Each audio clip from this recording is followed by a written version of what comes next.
12 вещей, которые вам следует понять. Первое.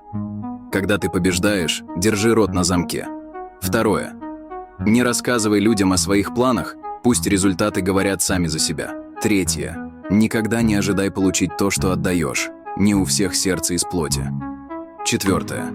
Каждый день, когда ты просыпаешься, у тебя есть новая задача – быть лучше, чем вчера. Пятое. Ты никогда не получишь то, что хочешь, пока не будешь благодарен за то, что имеешь. Шестое. Иногда то, за что ты пытаешься держаться, именно то, что тебе следует отпустить. Седьмое. Если хочешь покупать вещи, не глядя на цену, работай, не глядя на часы. Восьмое. Бог приводит людей в твою жизнь по причине и убирает их из твоей жизни по лучшей причине. Девятое. Дьявол не стал бы так сильно нападать на тебя, если бы в тебе не было чего-то ценного. Воры не ломятся в пустые дома. Десятое. Ты будешь сильно раздражать многих людей, когда начнешь делать то, что лучше для тебя. 11.